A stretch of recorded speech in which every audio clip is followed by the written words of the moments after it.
हाँ जी, देखें recursive model को हम डिस्कस करने लगे। रिकर्सिव मॉडल को हम कैजुअल और ट्रायंगुलर मॉडल भी कहते हैं।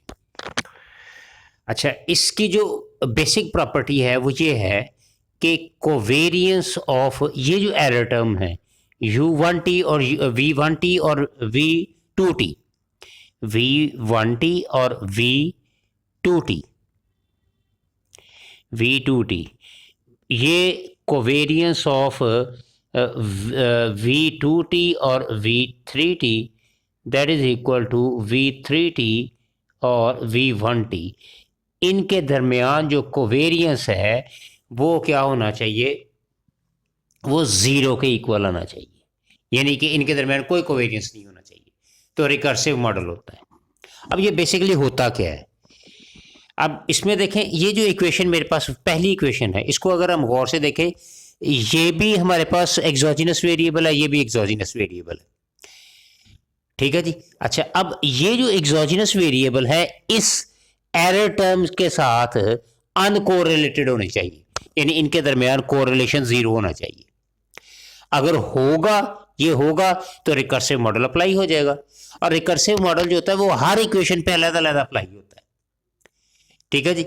अब यहां पे इस सेकंड इक्वेशन में देखें जरा, यहां पे ये y1t है, ये देखिए ये y1t है, ये क्या है, एंडोजिनस वेरिएबल, इंडिपेंडेंट वेरिएबल। ये अब यहां पे as an explanatory variable use हो रहा है।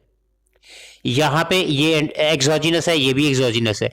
ये बाई अजम्पशन ये एरर टर्म्स जो है इसके साथ अनकोरिलेटेड है, ये अनकोरिलेटेड है।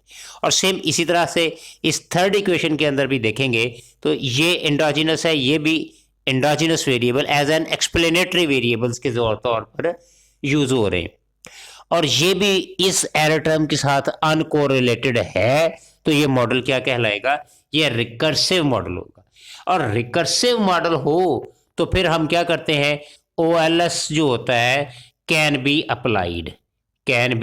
अप्लाइड, इसको आराम से हम फिर अप्लाई कर सकते हैं। इसकी ये बेसिक कंजम्पशन है कि रिकर्सिव मॉडल में हमने क्या करना है।